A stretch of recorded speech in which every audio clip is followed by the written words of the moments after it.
The scorching heat has finally left the sand. It's been burning all day long. They're used to it by now. It's the breeze as that sun has set that brings some relief. No one would call it a cool breeze by any stretch of the imagination. It's simply cooler than what the midday has been. So now the heat inside the tents far outranks the outside temperature, and people move out and start to gather. Fires are made, definitely not for warmth, for cooking, for boiling what little water they have, for the evening meals, to share provisions. And over 1 million ex-slaves dot the landscape of the wilderness as far as you can see. He will come out of his tent partly to cool off, partly just to wring his hands. The writing is coming faster than he expected. It's almost as if they're not his words. And as much as he would love to walk around and encourage those that had to leave home and leave infants, all the toddler stuff they had, all the comfort of home, all the cribs, but just grab a baby and run. As much as he would love to encourage those that left everything that was some sort of comfort for the elderly, who just grabbed the elderly and had to run. As much as he would love to encourage people, he knows what is going on back in that writing inside his tent is far more important than the people that stand in front of him. It's been 400 years of slavery, engulfed, completely surrounded, inundated. 400 years of Egyptian culture on this tribe of men and women. They've not just forgotten who they are, they've forgotten whose they are. And if they don't come back and remember whose they are, they'll never be the nation they were promised to be. The very first book, appropriately titled Genesis, the beginning, the origin, is going to cover 2,000 years of history, more than the rest of the Bible timeline combined. One book covering over 2,000 years. It is not meant to be a science textbook. It is not meant to tell us the how and the why. It is simply meant to tell us who. Because if we can come back to who God is, we will find all the answers to the questions we've been struggling with. So we will jump in the book of Genesis. You can't go verse by verse in doing this tonight. I'm not quite sure why you showed up. I've been saying all week, when I came out with the idea to do the entire Old Testament in one story in one night, why didn't anyone stop me? And staff after staff said, we just wanted to see you go down in flames. This is a terrible idea. We will do an Old Testament survey in our school of ministry here. We will cover the vast majority of the Old Testament books in 1 year. I will have 16 class times with those students, 2 hours long. So in 32 hours, in our 6th year now, we still have not covered the Old Testament. This was dumb. And you showed up. My buddy Joe goes, but look at all the people that showed up. They believe in you. And I go, no, that's not it. If you would have said there's a 200-foot ladder and Chris is going to dive into a children's pool, the same crowd would have shown up. No one was coming thinking success. They were just coming thinking, oh, I'm going to see this thing hit and hit hard. So for those of you that want to go through all the Old Testament books, when was it written? Who was it written to? Who was the author? That's why we have Google. And I hope you do that. What we are going to attempt to do is follow this group of people. What we are going to attempt to do is one family, one story that covers everything we know of the Old Testament. We will be able to touch down in some books and do some reading. Most of them is just going to be at lightning speed. But here's my hope and prayer. By the time these next, 6-7 hours are done, what you're going to have in the palm of your hand is, I get that. Oh, I don't know all that's inside of it. We didn't open the cover on many of these. But man, I get that. This is the story of one family. And no matter how far they run and what they do or who they do, a God that simply says, I will show my character. Pages 1 and 2 are a simple explanation. Moses is writing in a tent, a group of people he's just led out of bondage in Egypt, and he's trying to let them know you're surrounded by the gods, little case G, SSS plurals of Egypt. I want to remind you, you come from the one true God. There is a one creator God, page 1 and 2, and he has set up life so that you would have the most incredible relationship with him and with everyone else. And on pages 1 and 2, God defined everything he did, and he defines what was good.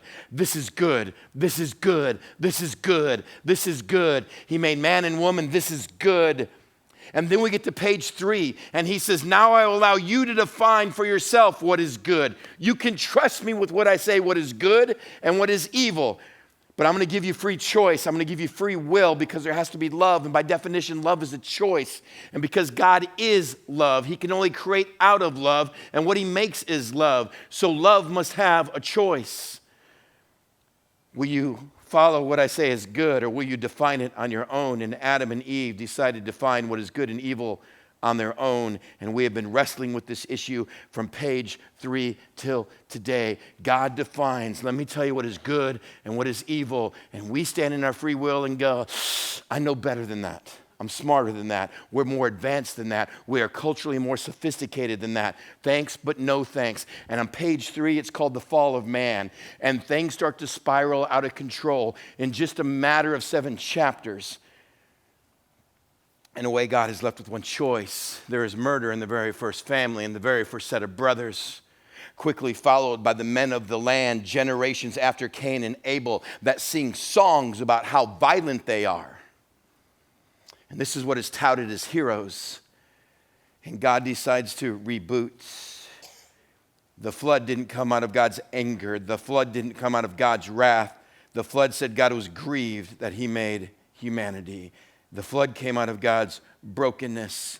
Let's start again with another family. But no sooner did Noah and his family make it through the flood, there's a reboot of humanity. Let's start all over with one family. Then Noah plants his own crops. Noah gets drunk on his own grapes.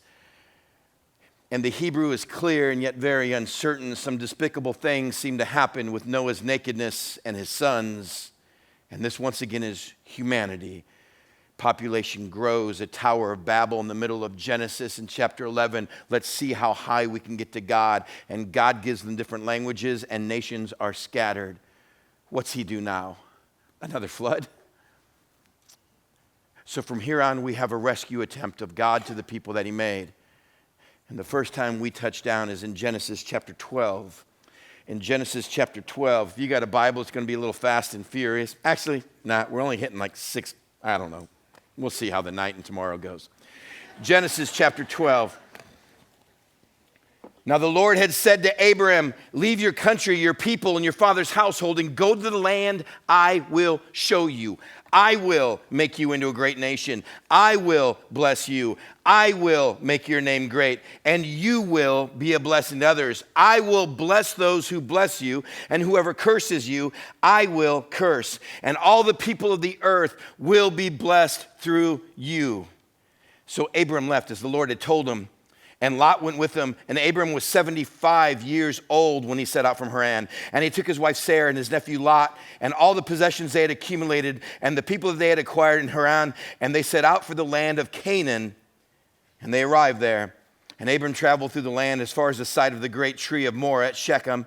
And at that time the Canaanites were in the land, and the Lord appeared to Abram and said, to your offspring I will give this land. So he built an altar there to the Lord who had appeared to him. And the family starts. Out of all people, out of all free choice, out of all the violence, out of all the evil that is happening in the land, God says, instead of wiping out, let me show love. Let me show the character of God. Let's do it in such a way that everyone who gets a glimpse and a taste of the character of this God will drop what they're doing, will drop their own decision making and say, I want to be a part of this. I got to be in this family. And from this family I will bless all nations.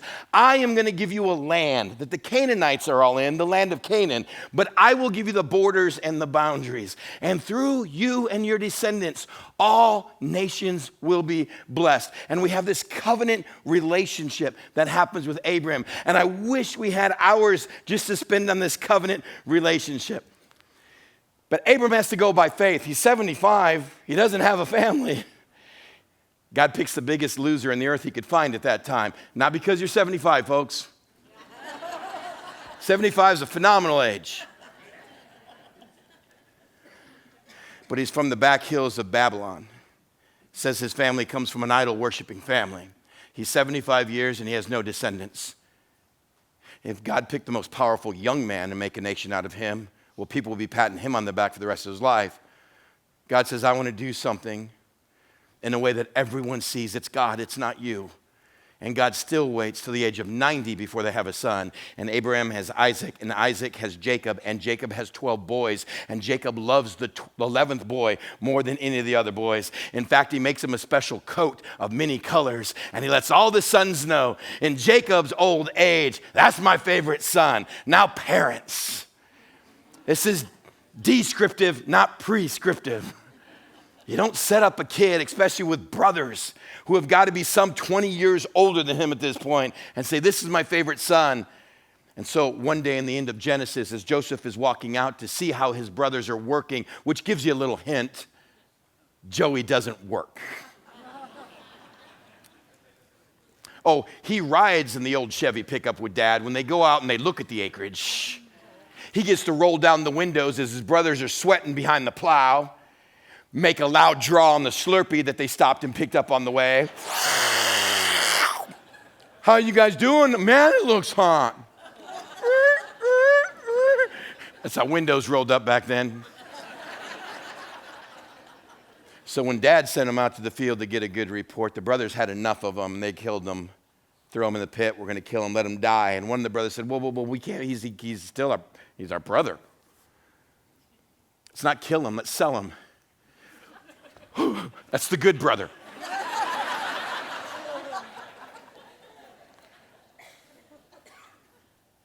And they sell him off to a bunch of slave traders going down to Egypt. At the end of Genesis, there's a severe famine in the land. And back home, Jacob and all of his boys and all of their families are starving to death. And Dad says, someone better go down and find out how we can get some of that grain down in Egypt. And little do they know that through slavery and through a false rape charge, that over 17 years of hardship, Joseph has proven his character. Oh, he had to lose the coat to find his character. He had to lose the coat and the title to find a testimony. But even in a foreign country like Egypt, his character is making him rise to the top, to a point where you have to read the end of Genesis. He becomes second in command just under Pharaoh simply by interpreting Pharaoh's dreams. And when his brothers show up looking for grain, of course they don't recognize him that many years later. In Egypt, what would have been a short hair, clean-shaven face, royal robes, long-bearded Israeli men would have had their face on the marble in homage. And over some dialogue and some days and some testing, Joey lets them know what you meant for evil, God had a plan for. Go home and bring Dad and all the family. The famine will last for 7 more years, but I've got grain stored up for all of you. And Pharaoh was so pleased to hear that Joey had a family. He said, what are your family, a bunch of farmers? Give them the best farmland we have. In 2,000 years of history, Moses walks out of the tents and shakes the cramp out of his knuckles. That's how you got to where you are today, folks. It's been 400 years since that story. I want to remind you where you've come from. Because once you get a glimpse where you come from, you're going to know where you're going. And the page turns to a book called Exodus. Don't really need to explain the name. It's the Exodus. You're exiting. Moses starts writing. Now here's where I came into the story.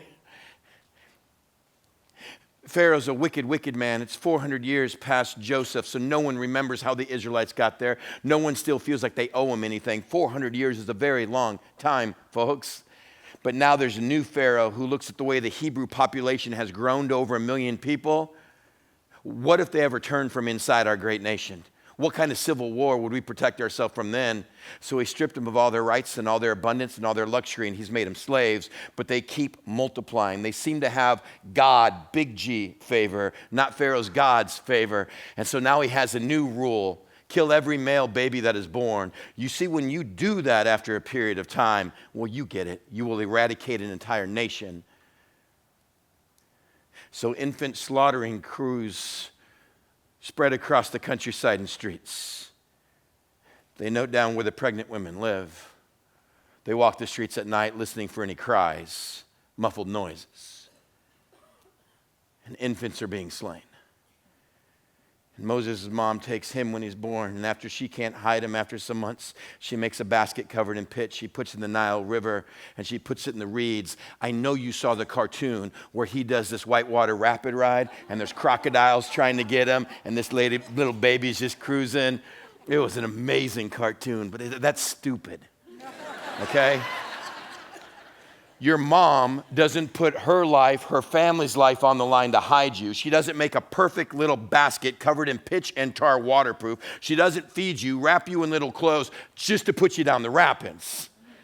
Oh no, she tucked him into the reeds. That basket ain't going anywhere. Technically, she obeyed Pharaoh. I put my baby in the Nile.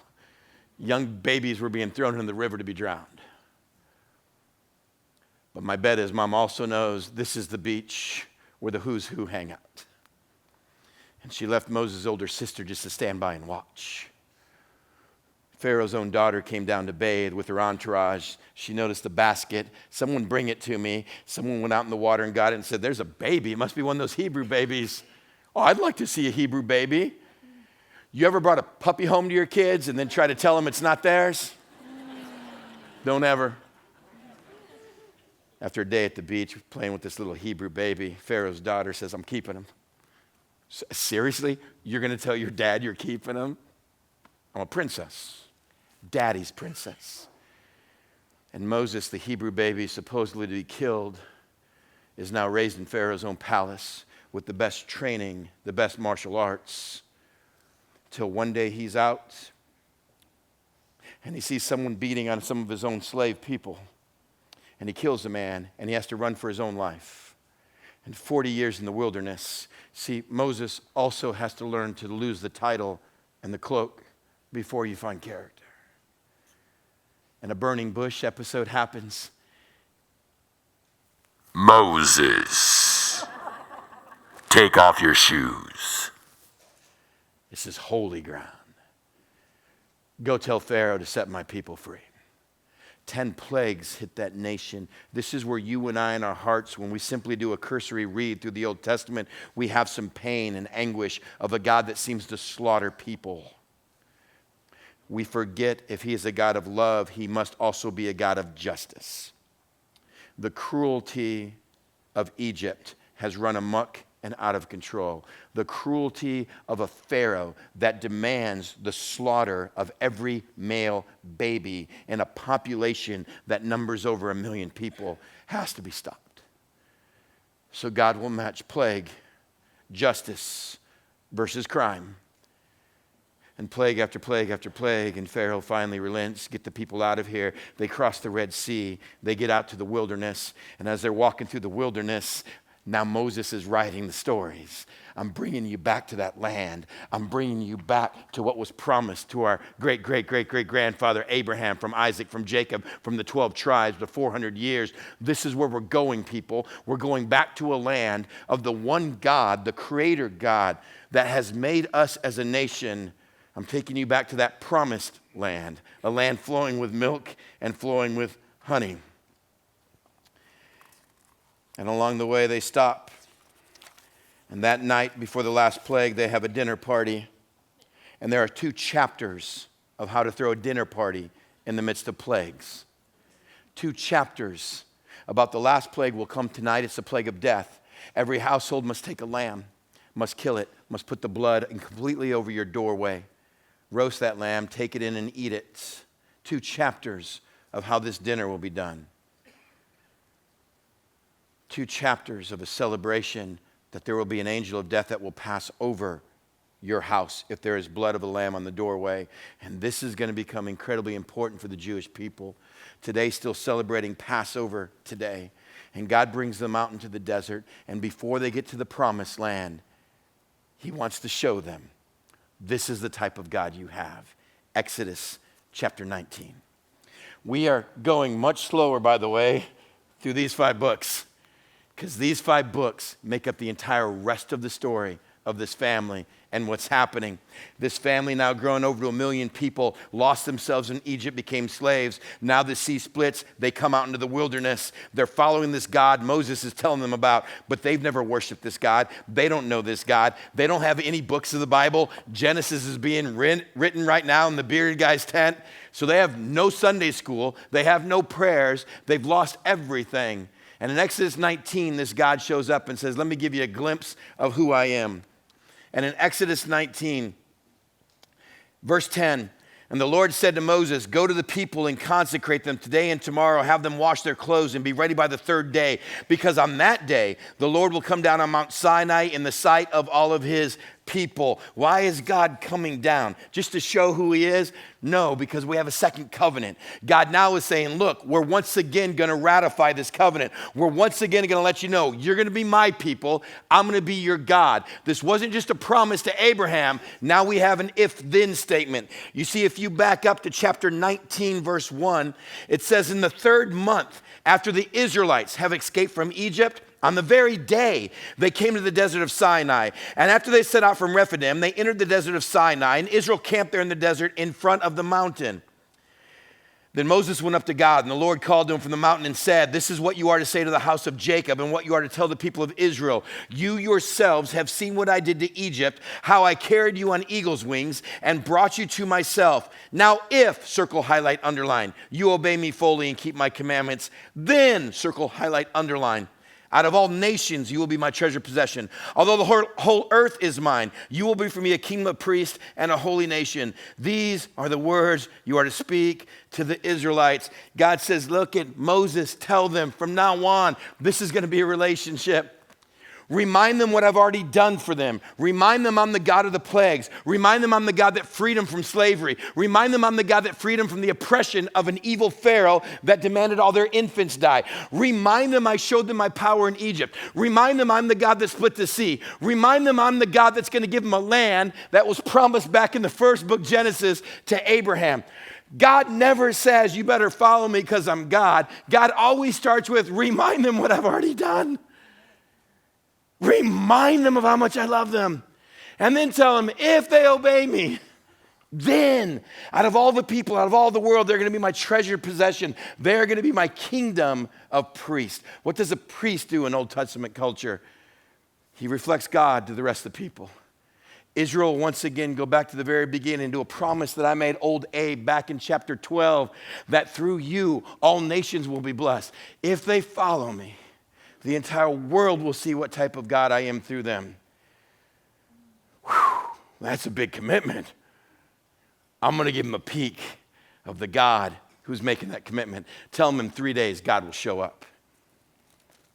In chapter 19, verse 16, on the morning of the 3rd day, there was thunder and lightning with a thick cloud over the mountain and a very loud trumpet blast. And everyone in the camp trembled. Then Moses led the people out of the camp to meet with God. And they stood at the foot of the mountain. And Mount Sinai was covered with smoke because the Lord descended on it in fire. The smoke billowed up from it like smoke from a furnace, and the whole mountain trembled violently. And the sound of the trumpet grew louder and louder. And Moses spoke, and the voice of God answered him. And the Lord descended to the top of Mount Sinai and called Moses up to the top of the mountain. So Moses went up.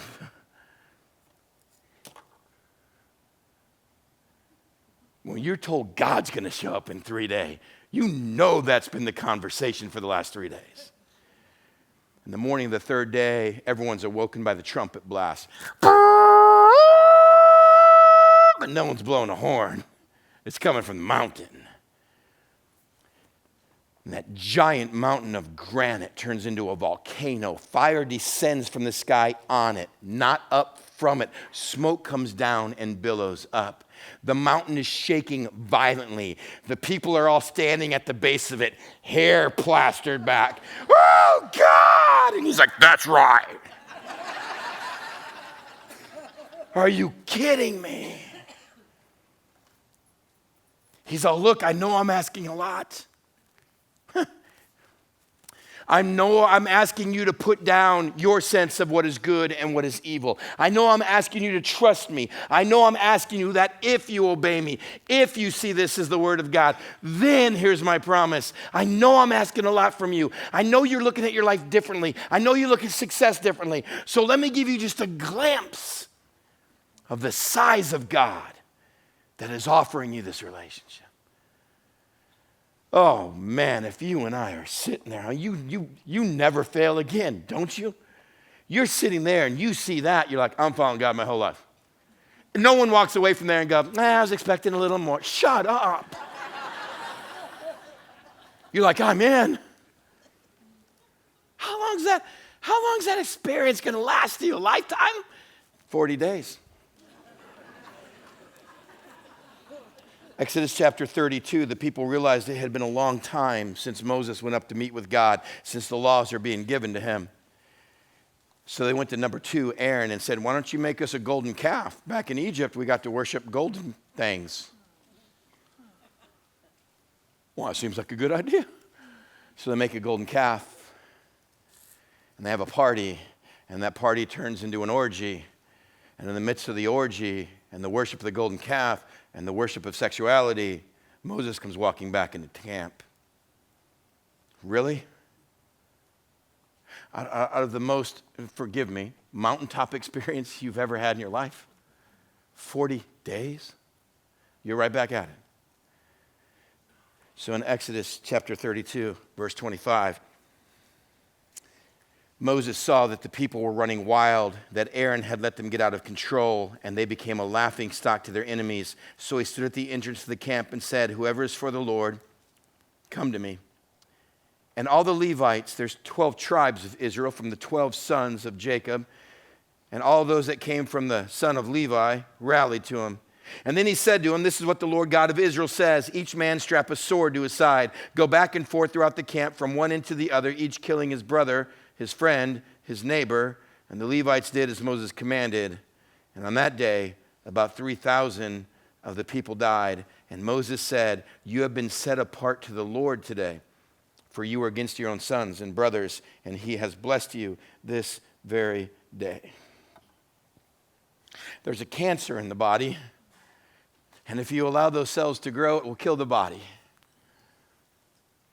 You stood at a mountain 40 days ago and you got a glimpse, just a glimpse of who this God is. And now you've got an orgy around a golden calf. We're going to cut that cancer out of the family. Who's for me? And the tribe of Levi, the Levites stand up and said, we'll do it. This is going to be a bad day. But if any of you have ever dealt with cancer, I promise you've never asked the surgeon just to leave some. But the question is always first, do you think you got it all? This is going to be a bad day.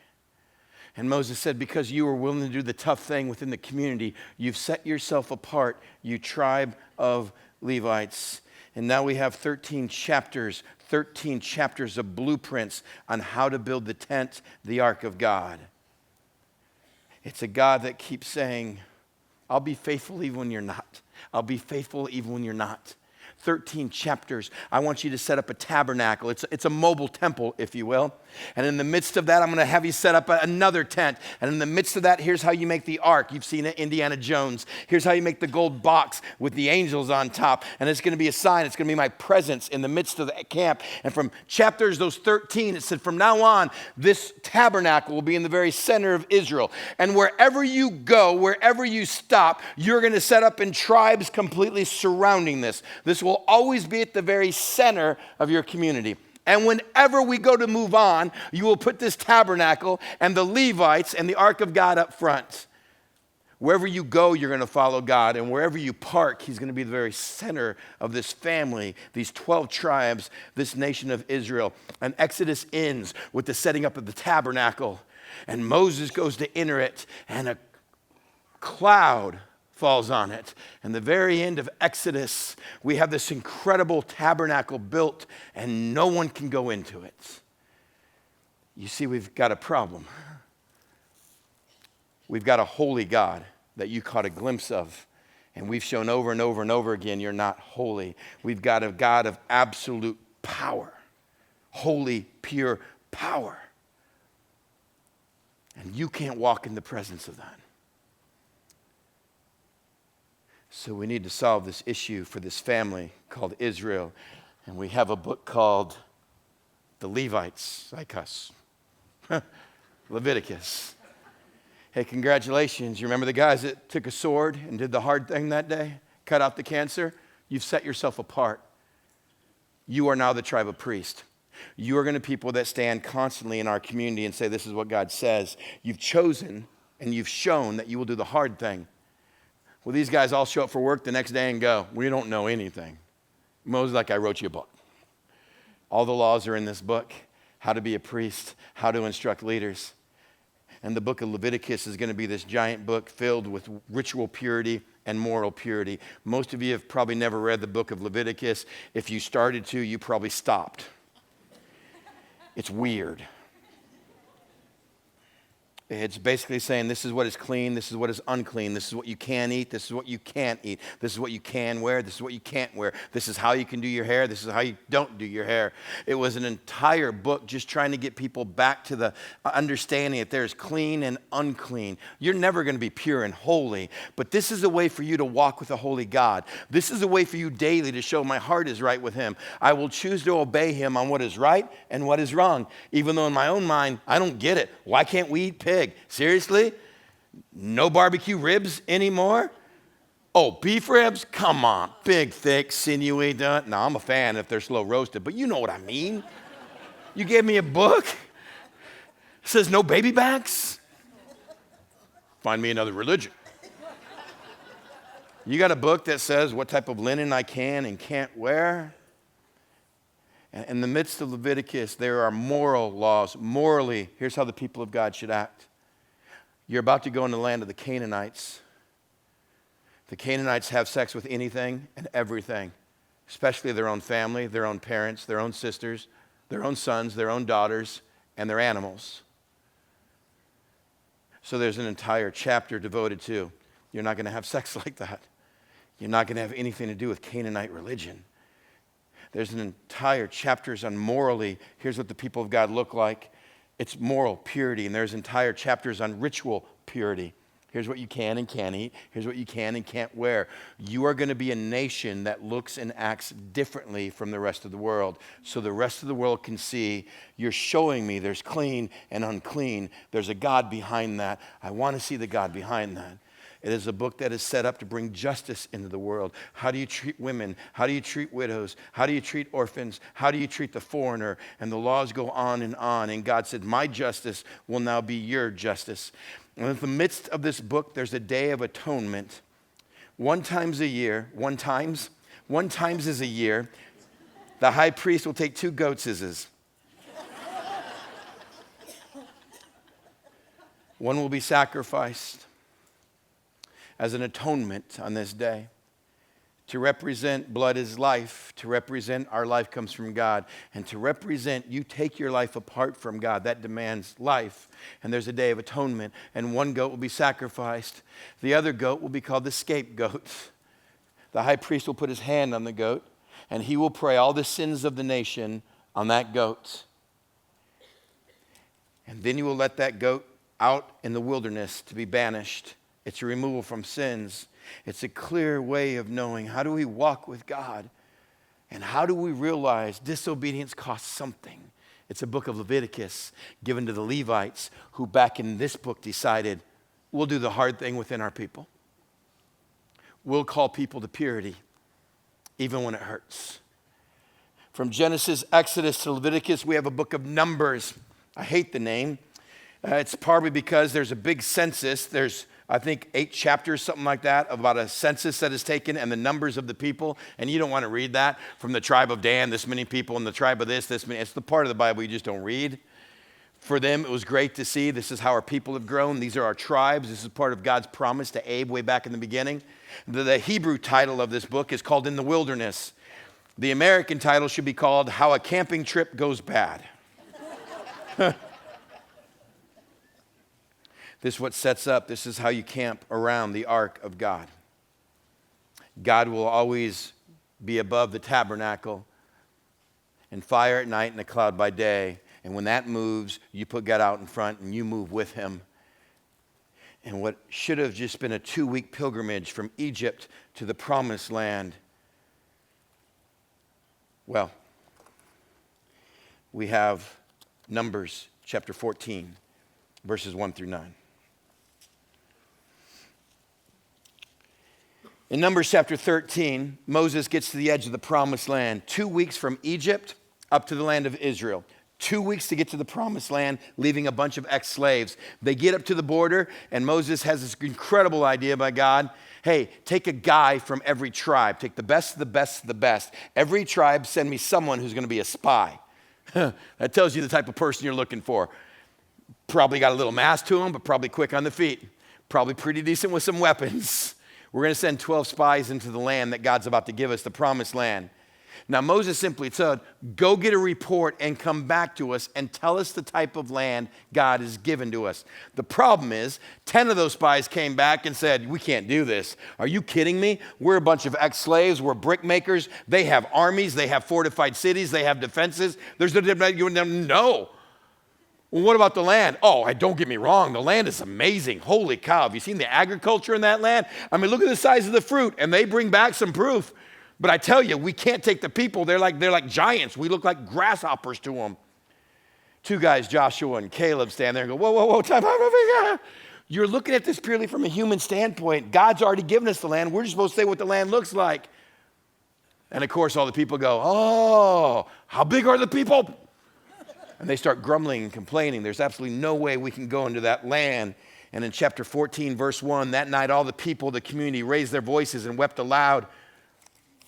And all the Israelites grumbled against Moses and Aaron. And the whole assembly said to them, if only we had died in Egypt or in the desert, why is this Lord bringing us to this land only to let us fall by the sword? Our wives and our children will be taken as plunder. Wouldn't it be better for us if we just go back to Egypt? Seriously?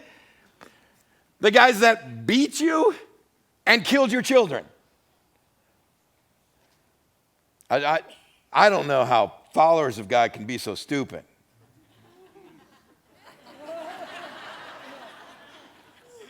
Have you ever just looked at your life and catastrophized everything?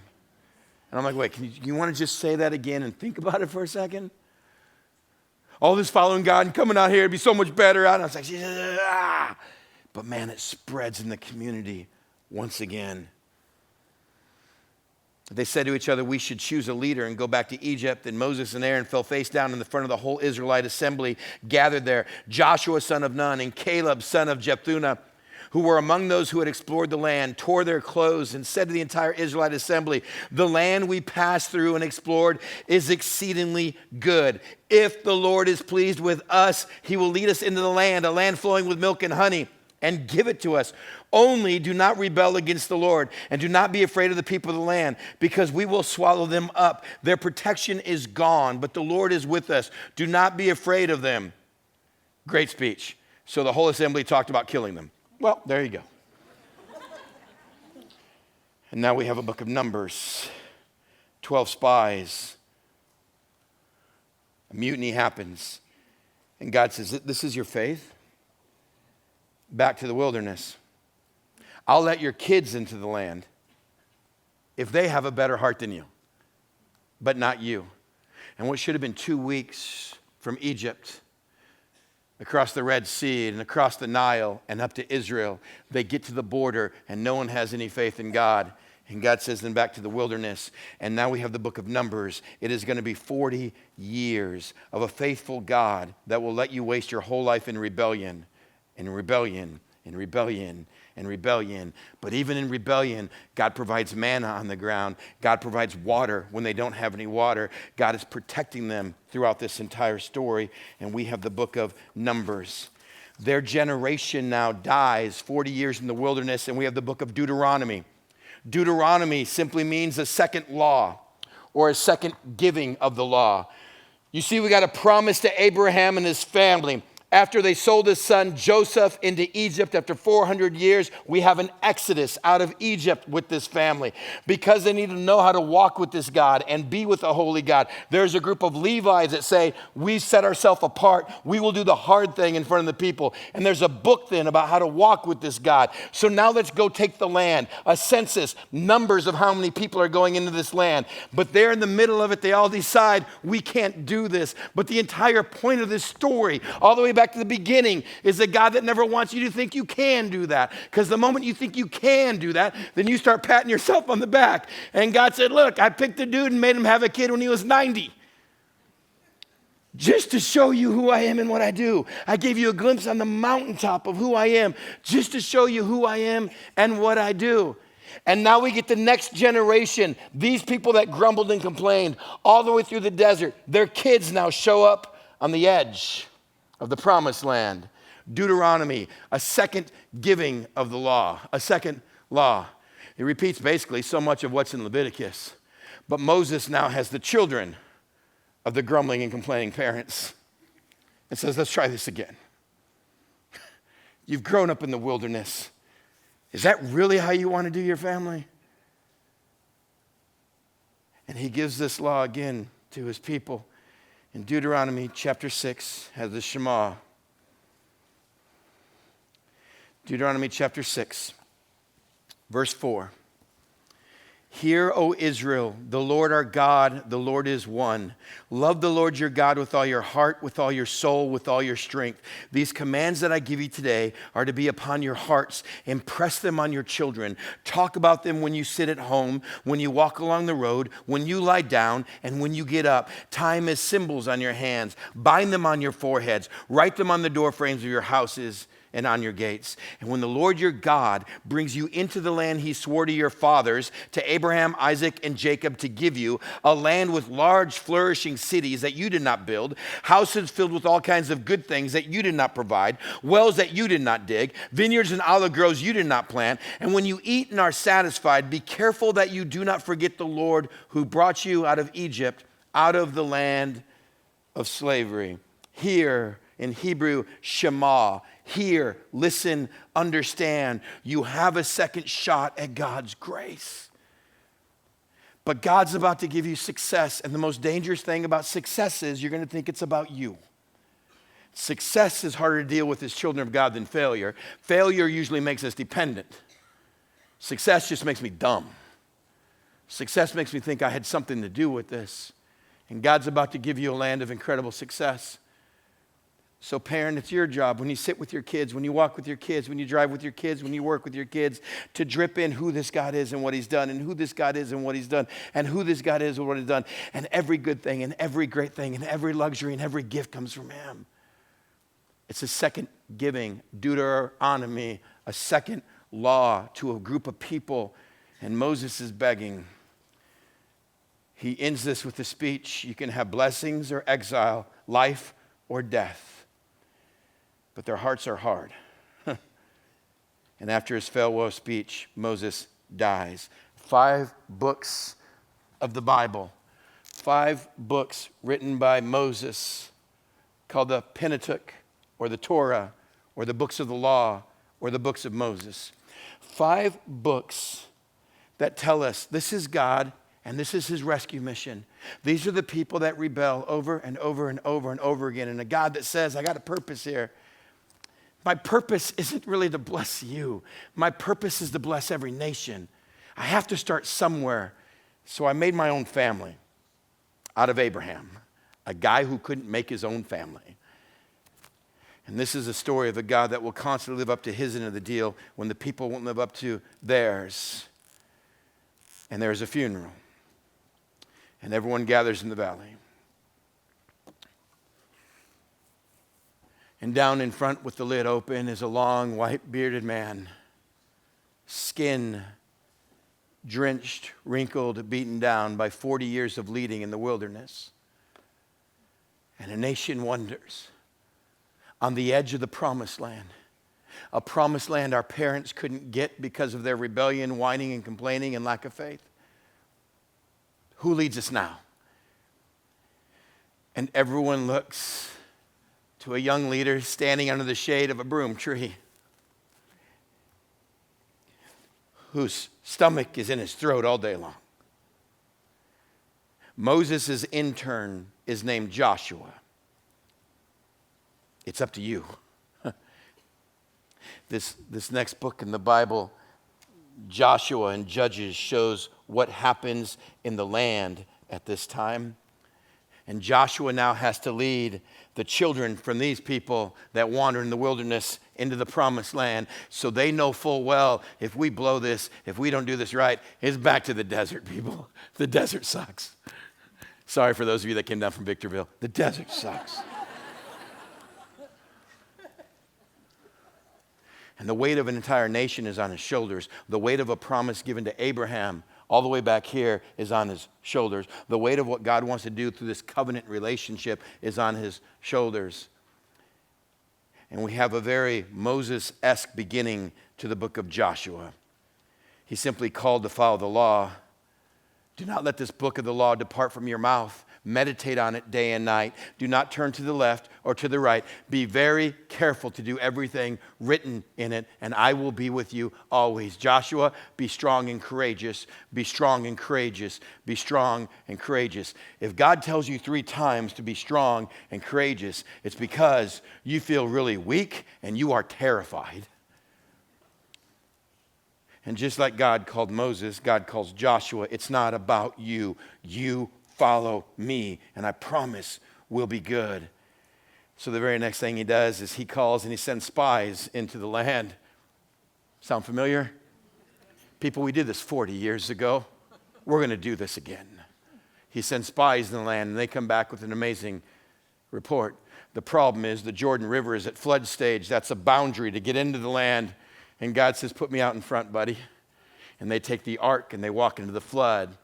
By the way, again, this is descriptive, not prescriptive. You don't take the heaviest object you own and walk into a flood. God knows this is moronic. Do I have your heart? It hasn't been a head condition for the last 5 books. It's been a heart condition. And the moment the Levites carrying the ark walk into the flood, the water split. And I promise you, that next generation has to remember the story, don't they? Oh, mom and dad talked about the Red Sea. Maybe they were an infant or a child and walked through it themselves. This is our moment. This is God working. This is God going back and letting them know, I'm ahead of you. And everyone walks through on dry ground. As they get through that river, now they got to go up against their first city, Jericho. It is an armed, fortified city with walls around it and a great army. Remember, Joshua is leading a second generation of brickmakers who have been through the desert for 40 years. Oh, you live in the desert, you fashion some weapons, but you're not skilled. You don't have an army. So he musters up all the men that he can, and they're marching on Jericho. And as they get close to Jericho, it simply says, the angel of the Lord was standing in the road with the sword drawn. Now, Joshua doesn't know who this is. He's just walking up. He's got some, 40,000? I got it back in Jericho. I'm still in Deuteronomy. He's got a whole bunch of dudes behind him. They're about to go up against the city, and one man is standing out there with the sword drawn. This is the worst ambush in history. And Joshua simply walks up and says, hey, are you for us or are you against us? Whose side are you on out here, buddy? You've been out in the heat for a while? Are you for us or against us? And the angel of the Lord said, neither. I'm the commander of the Lord of hosts. Take off your shoes. The ground you're standing on is holy. How many times has Joshua, as Moses' intern, been around a campfire in the last 40 years when some parent brought up his 2 boys? Excuse me, Mo, I'm sorry to bother you. I was just wondering, could you tell that same story to my sons about the bush? They got questions. How many times did Joshua hear that story told and retold in the past 40 years around campfires? Those words must have sent chills up his spine. Joshua, take off your shoes. The ground you're standing is holy. But Joshua, don't forget my words. I am not on your side. You're allowed to be on mine. And don't ever get that confused with God. Because that makes a usury relationship that will always lead you to the wilderness, son. Here's what I want you to do. Put the ark back in front, make some laps around the city. 7 days, at the end of that, blow your horns, the walls will come down. Thank me later. Moses never led a military attack. Joshua gets his. The walls of Jericho fall down. The very next city is Podunk AI. It's just a little dot on the map. It's Bonzel. And so they go up against Bonzel. Hey, no offense, that's not disrespect. You live there because it's spread out. You know it. You know Bonzel's Main Street where all the store? No, not one. We'll send half our troops up against AI and Bonzel kicks their butt. Because some guy in the army, when you weren't supposed to take stuff from Jericho, filled his tent with the loot. And right off the bat, going into the promised land, God's justice shows up and simply says, you want to be faithful or you want to disobey? You want to have life or death? You want to have blessings or curses? The next part of Joshua is just all the battles of taking the land. Then there's 10 chapters on how the land is divided between the tribes. If you ever can't fall asleep at night, you turn to the middle of Joshua. And you start reading 10 chapters of parcel maps of people you don't know. But for the Jew,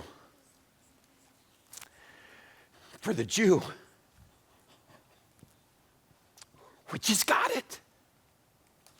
Everything that was promised to Abraham, we got it. We are in that land that God took Abraham to. We are in that land that God said, Abraham, this land of Canaan, I will give to your descendants. Yes, you are going to wrestle once again with stories there of a God that says, wipe out the Canaanites. And on that city, kill every man, every woman, and every child. And you are going to wrestle with the God of love and forget about a God of justice. And you are going to forget about 400 years of one of the most violent people groups we have in history, who not just had sex with everyone and everything and every living thing, but part of their worship was sacrificing their children on burning hot altars. And God said, you've had enough time to knock it off. I'm done with this generation of people. I don't know if that makes sense to you or not, but God's justice comes in just as much as his love through these books. But it is always after he relents, he relents, he relents, he relents, and he relents. And we have the book of Joshua. One more book and we'll call it a quick break. Judges. Joshua dies, Israel spirals downhill. Judges, don't think of guys sitting up on benches, men and women with gowns and a gavel in their hand. The book of Judges is about military leaders. This is a very violent tale of moral destruction. You see, they're supposed to drive out all the Canaanites from the land, but Israelites found out some of these groups are just tough, and some of these groups are anchored in, and we'll just move around them. And once again now, the body has cancer all over it. It is really hard to follow the morality rules of God when your neighbors aren't. And they flaunt it, and themselves, and their daughters, and their wives, and everything's fair game. And the book of Judges will simply start in almost every other chapter. Once again, Israel did what was right in their own eyes. Once again, Israel did what was right in their own eyes. Once again, Israel did what was right in their own eyes. Once again, Israel did what was right in their own eyes. There is sin. God allows them to be conquered by the people around them. Israel will be conquered for a while, and they'll finally cry out. They remember they have a merciful God and a redeemer God. So God would raise up a deliverer, one who's called a judge, to lead his people in military might, to take the land back, to rescue them. And people will have a time of peace. And after a time of peace, they'll take in a little of the Canaanite fruit once again, a little bit of that lifestyle, and the morality keeps spinning in a downward cycle. So God allows them to be overtaken, and once again they remember, oh, my God's merciful, I have a powerful God, and they all cry out to God, and God rises up another judge in this period of time. Othniel, Ehud, Deborah, Gideon, Jephthah, Samson. God's Spirit is using and saving his people, not endorsing their behavior. These are not bedtime stories unless you're at least 18. The end of Judges has some very, very disturbing stories. Never confuse the people with God with godly actions. The Bible will tell us this is what's happening in the land of Israel, and it's incredibly disturbing chapters. And the book of Judges ends with Israel has no king. Everyone does what is right in their own eyes. 2 books about what happens in this group of people once they get to the land. Joshua, the next leader of Moses, but once he dies, things just spiral in a continual pattern of God is good for saving me, but he's not good enough to follow. And God relents, and God relents, and God relents, because God has a bigger picture for this group of people. He is not condoning behavior. He is waiting for the right time for salvation, not for a group, but for a world. Oh, we've got to hit it, can't we? It's a little chick flick. It starts with 2 freshly dug graves, a father followed by a son. An Israelite family has moved outside this promised land. But when dad dies and when son dies, there's no one left to help the family. Dad and sons are gone. Now it's a wife with 2 daughters-in-law. Neither of them are Jewish. Mom has nothing left in a foreign land, so she tells her daughters-in-law, I'm going back home to my people. You see, this book of laws is the first time we have actual justice and compassion written for a human nation, for a group of people. This group of laws here, God said, it's not just how you follow me, it's how you're going to love others. We're going to take care of women. We're going to take care of children who can't take care of themselves. We're going to take care of the oppressed, and we're going to take care of those in poverty. And so she decides, I'm going back home, hoping I can find people still following this group of laws. And Naomi turns to leave, and one of her daughter-in-laws, Ruth, grabs onto her and says, you've shown me what real love is as a foreign daughter-in-law. Where you go, I will go. Your people will be my people. And Naomi tries to talk her daughter-in-law out of it. You don't understand, you're a foreigner. It's not going to maybe go well for you. And Ruth follows her mom, Naomi, back home. She's scavenging in a field owned by Boaz. Here's something else in the book of Leviticus. You don't harvest all of your grain, and you don't harvest all of your fruit, and you don't harvest all of your vegetables. You leave what's outside on the road untouched for those that are traveling, and the alien, and the poor, and the oppressed. Leave it. Well, most people aren't going to cut into their income like that, but Boaz did. Boaz is a man of character, and Ruth keeps showing up to his field because there's plenty of stuff on the outside left for her and her mother-in-law, and Boaz finds out this kind of cute foreign chick is scavenging in his field, and he keeps leaving more and more in the area she comes to. She comes home one day and shows her mother-in-law, and her mother-in-law, seriously, I'm like, have you robbed the bank? She's like, no, man, there's a field out here. Every time I go, there's more. Whose field is it? It's some guy named Boaz. And her mother-in-law almost has a heart attack. He's our kinsman redeemer. See, there's something else in this book for women and the widowed. If your husband dies and your boys die in that culture, well, you're out of luck, not with the people of God. The next male closest in relation to you is a kinsman redeemer. He'll take you under his roof. He'll marry you if you're open to being married. He will allow you to keep your family's plot of ground, and you can have what's his. Now, most people aren't going to do that either. But Boaz is a man of God, and he will. And Naomi's all, are you kidding me? He's our kinsman redeemer. Well, Ruth doesn't know what a kinsman redeemer is. She's not Jewish. So mom tells her, and Ruth's like, seriously, you think he'd have me? He's leaving you a bunch of grain. It's threshing time. He's out in the field with the man. Why don't you go out at night and just kind of slip in next to him? And when he sees you, like put a cover and just, there's writing there that you go. Boaz wakes up in the field in the middle of the night. It's threshing time. He's out there with his man. He sees her, and he covers her with his blanket.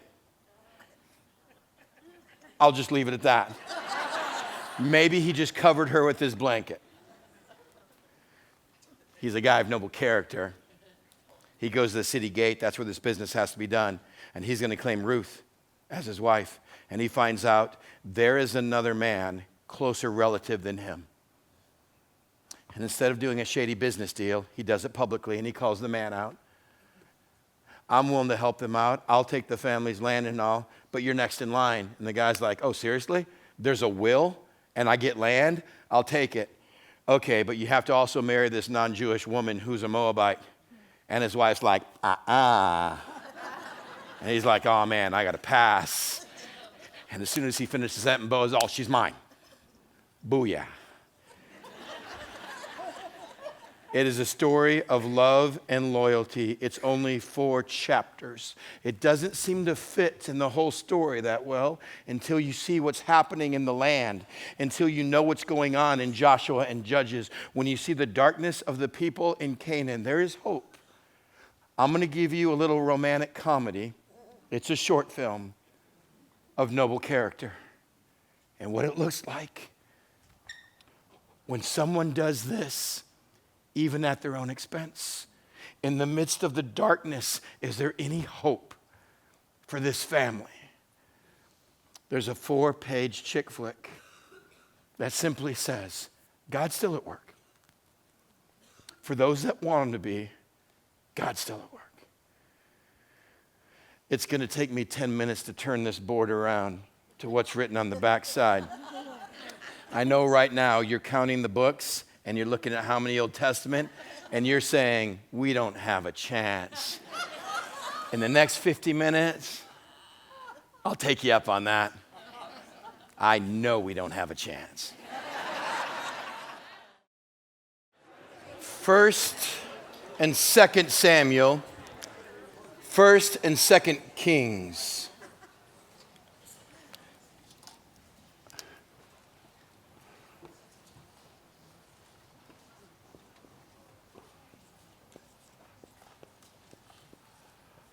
I bet Chris Hilkin can write and talk at the same time. I just realized I start writing and I'm like, don't say a word. 1st and 2nd Samuel, 1st and 2nd Kings, they cover 400 years of monarchy, 400 years of kings that are now going to come to this land. It's 100 chapters, originally just one entire volume, 1st, 2nd, 3rd, and 4th Kings. We split them up with the name of the prophet, 1st and 2nd Samuel, 1st and 2nd Kings. Where we left off after that short little break, I'm amazed that you're back. I lost $20 on that. I told them we'd get everybody in the front 2 rows, but here we go. We lost it off. It is a dark land. Everyone does what is right in their own eyes. Yes, there is a set of law. Yes, there's the first 5 books of the Bible, the Torah or the Pentateuch, the very foundation of Jewish faith and what this God requires. But it's hard, and the land offers you everything. And people cry out for a king. Remember we ended in Judges? There was no king, and everyone did what was right in their own eyes. Everyone else has a king. Maybe if we had a king, we could get some order in this land, and the people want a king. And the prophet, Eli says, look, you don't need a king. God is your king. We're people that follow God. We're supposed to look different than the rest of the nations. That's what so many of these laws about Leviticus are about, showing that we're different, showing that we are set apart. There's a big churchy word, sanctified. That's good advice. Now get us a king. And they pick a guy named Saul, who's head and shoulders above the rest. He seems perfect outwardly to be king, and he does fairly well at first. He knows he doesn't have what it takes, so he depends on God. But here's the problem. After a while, you may start having success. And in success, his character flaws, his blind spots show. So we start with a king covering 400 years and 100 chapters? No. 1 Samuel chapter 1 starts in the back hills, a family domestic dispute between a husband and two wives. Elkanah is the husband, Peninnah and Hannah. Peninnah has a kid every 9 months. She turns around and she's just got a gaggle of them. Hannah's barren and she can't have a kid. Elkanah loves her more than he loves his other wife, which right there is not a good start of a story, gentlemen. Again, well, they had wives in the Bible. Everyone had. Why can't? It's being descriptive. It never puts it in a good light. Just like telling your 11th son and letting the boys know he's the favorite out of all of them doesn't end well. Elkanah lets everyone know Hannah's got his heart. Peninnah, unfortunately, has all the kids. And Hannah, on a day of celebration, goes to the temple and she cries out to God. She's tired of this other wife constantly belittling her, constantly verbally assailing her. And she cries out. She's praying from her heart. Her lips are moving, but the words aren't making any sense. Have you ever been so broken, so anguished that you pray and you're not even coherent? It's not in sense. She's just blubbering in the temple, but she's bringing her heart to God. The priest shows up and sees her and says, "Woman, you got to lay off the sauce." Which gives you a great picture, point in time of what the spiritual celebrations were like. The priest is used to drunk women just blubbering around the temple. And she says, "No, my Lord, I'm praying my heart out to God." The audacity of a backwoods hillbilly woman who shares a husband to think she can pour her heart out to this almighty God of thunder, lightning, volcanic activity, turbulence. And God says, "I will give you a son." And she goes, "Then I'll give him to you the rest of his life." And the boy's name is Samuel. And he will start to lead these people in reform. God doesn't start in the palace for 400 years, 100 chapters of kings in the nation of Israel.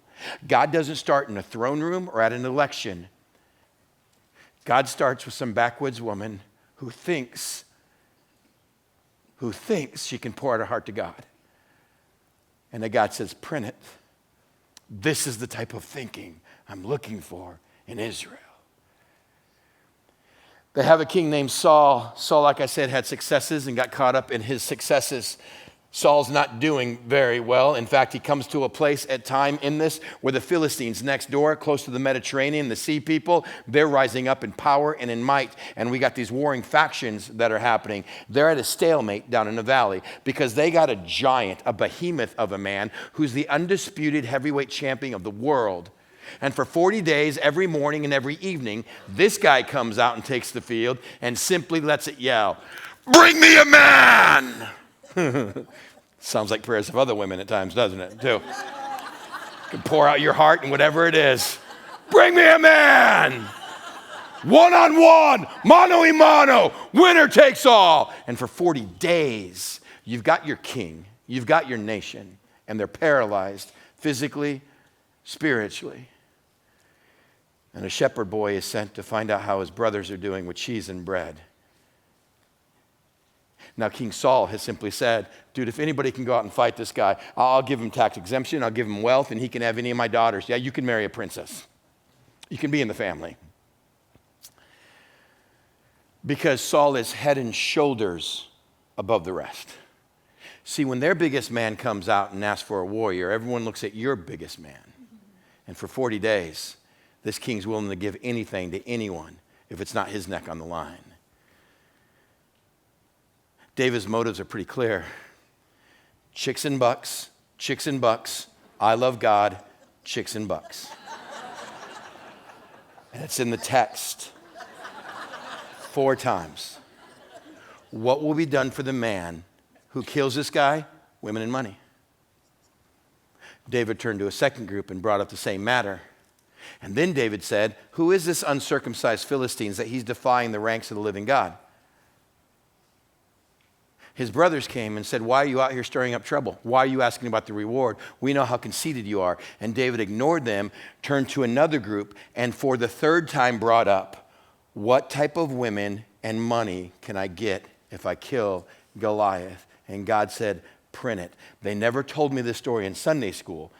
They showed it to me on the flannel graph, but they didn't read me the scripture. And God is planting a seed in 100 chapters, 400 years of kings. It's a heart condition. It always has been. It always will be. David sets foot on the battlefield. I come at you in the name of the Spirit of the Almighty God. See, when rubber hits the road, he's all about God. But at the end, throwing his sling and a rock that kills Goliath, he goes out and he cuts off the giant's head and he carries it back home. There's not much spiritual in that. You're just jacked up. And I don't know about you, but after some great success, I tend to carry a big head around myself from time to time. And God said, print it. That's good Bible. But here's the problem now. They come back into town. David is pulled next to Saul. Saul puts him in military night, and whatever David attacks and whatever David does becomes successful. So much so that the current song playing on the airways, top 40, is simply called Saul Has Killed His 1,000, David His Tens of Thousands. And Saul hates that people are cheering the young punk and not him. So he chases him out in the wilderness for over a decade, and he tries to kill him. Finally, Saul, because he is so corrupt, falls in the battle, and there's a gruesome death, and David becomes king. This is 1 Samuel. Saul, David. David now takes over a city called Jerusalem. He makes it the capital, and for the first time, all 12 tribes, loosely associated, one family, the Israelites, come together under one kingdom. Saul didn't have all 12 tribes. They've seen David. We're willing to follow that banner. And now we've got a capital in Israel, Jerusalem. Now we have David, a king that has now united all the tribes. He brings that ark of God. Remember that it was done in that tabernacle, that little tent that was made. It's always there to be with the people of God.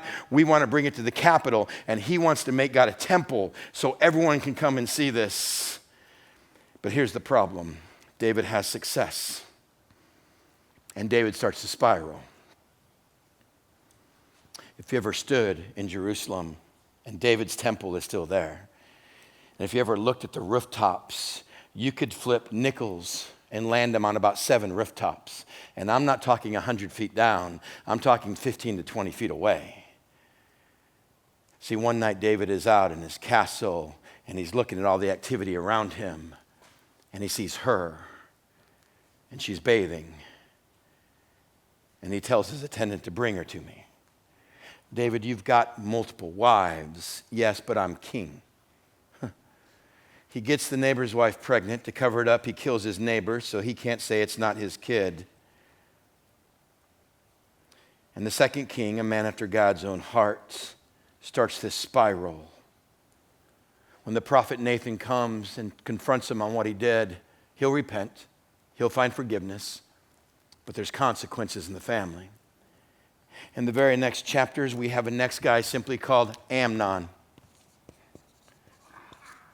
There should be a first and second Amnon in the Bible, but he's given a chapter. He's next in line to be king. He's David's oldest son. Because David has multiple wives, and there's a lot of kids in the castle, Amnon notices his half-sister Tamar. She's a looker. And he devises a scheme with his buddy on how to get Amnon into his room and lock the door, and he rapes his sister. And it says that David is angry. That's it. You see, you can't yell at your son for raping one of your daughters when you've done it to your neighbor. Dad can get angry, but he cannot lead.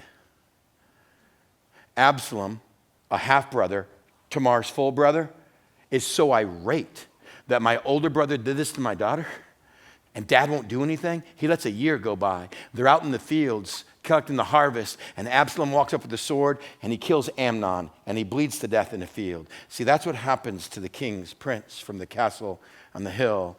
Now, Absalom has such disregard for dad because he had to man up and do what dad should have done that he despises his dad, David the king. So he makes a plot to get enough of the army to follow him, and he chases dad from the castle. And he sets up a tent on dad's palace rooftop where everyone can see. And he takes all of dad's wives and concubines and he rapes them in front of the city so everyone knows there's a new man in town. Yeah, I didn't get this in Sunday school either. When David finally can get the rest of the army to go and confront him, Absalom is chased from the castle. His long hair is flowing in the wind as he's riding his horse, and he gets caught in the thickets and the trees he's riding under. His horse runs out from under him. He's hanging in midair, and javelins are plunged into his heart. And first son, Amnon, is dead. Second son, Absalom, is killed. And there's two boys now that look at each other and realize, we didn't think we had a shot at this. Adonijah and Solomon. And David, at the beginning of 1 Kings, will tell Solomon, following God's faithfulness, son, don't live the way I've lived. Now here's how to kill your other brother to make sure you get the throne. And from Saul to David, we have the next king, Solomon. Cross out Amnon. Cross out Absalom. Cross out Adonijah. There you go, Hilkin.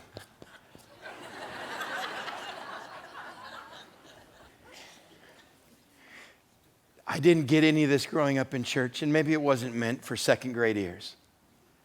But there is a story of God's people, and God said, print it, we're going to be honest. I'm going to turn the board and go all the way back to Leviticus. This is what I'm calling you to, and my promise that if you follow me with all your ways, you will be my treasured possession. You will be for me a royal priesthood. But I'm going to paint the picture of what happens if you choose not to. And we go from 1 Samuel and 2 Samuel now into 1 Kings. In 1 Kings, Solomon starts his reign. And in the midst of 1 and 2 Kings, Solomon builds a temple. Solomon has great wealth. God comes to Solomon, and Solomon says, I can't do this. I'm not fit to be king. And God said, just ask anything you want. I'll give it to you. And Solomon goes, I just want wisdom. I want wisdom. And God is impressed. You didn't ask for land. You didn't ask for wealth. You didn't ask for success. You asked for wisdom. And Solomon is made the wisest man in the world. It's one thing to have wisdom. It's another thing to do something with it. He builds a temple. He's got great wealth. He has women. That is an understatement. 700 wives, 300 concubines. Or it could be 300 wives, 700 concubines. I forgot. It's 1,000 total. Don't worry, he forgot too.